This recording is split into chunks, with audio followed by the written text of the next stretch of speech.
Bienvenue dans cette série de vidéos de présentation d'APAF. Aujourd'hui, nous allons découvrir l'explorateur d'API. L'interface utilisateur d'APAF est basée sur les API exposées par APAF. Ces mêmes API sont utilisées pour développer des applications APAF. Ouvrons le sous-menu Administration, Gérer les API. Nous pouvons voir API Studio.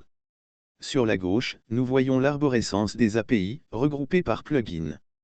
Seuls les plugins contribuant des API apparaissent dans cette liste. Certains plugins exposent de nombreuses API. C'est par exemple le cas du plugin apaf.admin. On retrouvera ici toutes les API de gestion des utilisateurs APAF. D'autres peuvent n'en proposer qu'une seule comme l'API de login.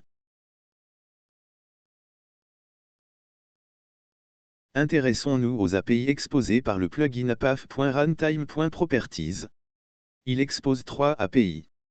Cliquez sur une API pour la sélectionner. Dans le volet de droite, on peut voir la description et les détails techniques d'invocation de cette API comme la méthode, les restrictions d'accès, ou l'URI. Cliquez sur le bouton Go invoque l'API avec les droits de l'utilisateur courant. Le résultat de l'invocation s'affiche dans le champ Result.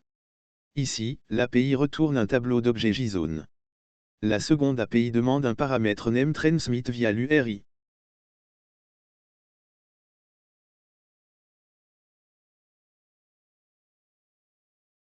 Cette fois, la valeur retournée est la valeur texte de la propriété demandée.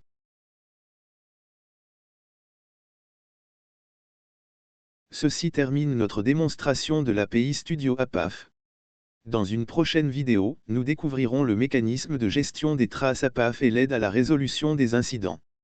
Merci d'avoir regardé cette présentation. Vous pouvez laisser un commentaire et lever un pouce si vous avez apprécié la vidéo.